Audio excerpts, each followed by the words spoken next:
Welcome back to my channel. In this video I show a full step-by-step guide to replacing a Jaguar X-Type cabin air filter, keeping it as simple as possible. I explain everything in detail, and it's up to you whether you choose to remove the windshield cowl during the replacement or not. First of all, I lifted the center pins and removed 5 clips holding the windshield cowl in place. You'll need to do this either way, whether you are accessing the pollen filter or removing the cowl completely.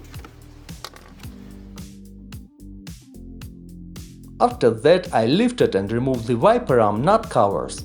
Then went on to removing wiper arms. Here I am slightly loosening the nuts with a 13mm wrench to avoid damaging the threads.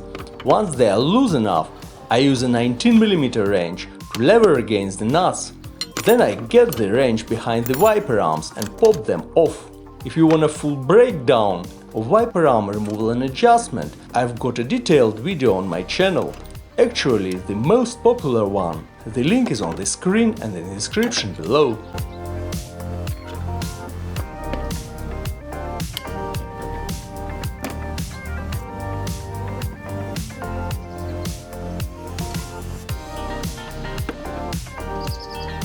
After the wipers are removed, I unclip the washer hose from the windshield cowl clamp and take the cowl off the car.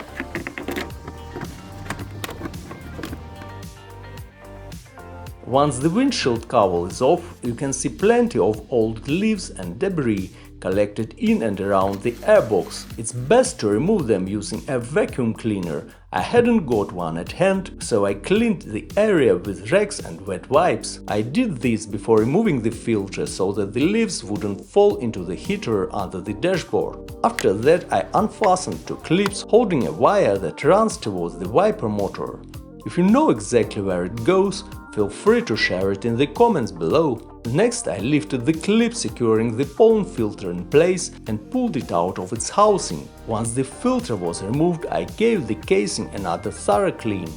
And here I want to draw your attention to a small modification I made many years ago when I replaced the cabin air filter for the first time. To prevent rainwater from getting into the heater and into the cabin overall, I unscrewed the 2 bolts holding the pollen filter housing, cleaned the mating surfaces around the air duct and the housing where it meets the car body, and applied silicone sealant instead of the worn-out gasket. As you can see, the sealant has been holding up perfectly for many years. Now it's time to unpack a new cabin filter and drop it into place.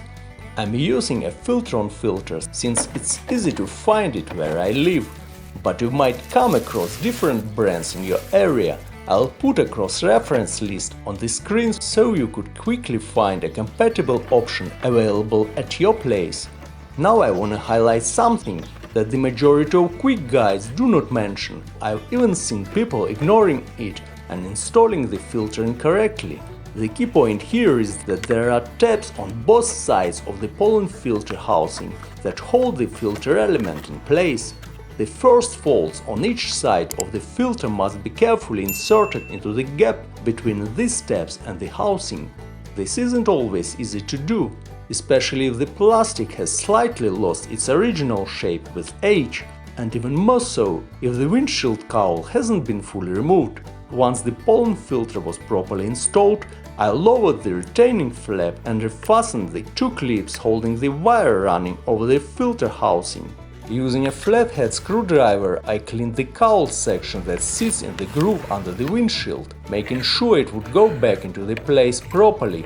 I also cleaned the groove under the windshield along the lower edge of the glass, both on the left and right sides, while keeping the filter covered with rags. I lowered the cowl under the windshield, guiding it into the groove with a few light taps at the same time, making it sure not to damage the glass. I secured the washer hose back into its clamp and then inserted the pins into the cowl retaining clips, all 5 of them in total. And that's the last but not the least step, putting the wipers back in place. I managed to install the passenger side one, even with the hood open, as you can see, while fitting the driver's side one was straightforward. I aligned the wipers using the old marks on the windshield. Once the nuts were tightened, I refitted the protective covers, and that completed the job.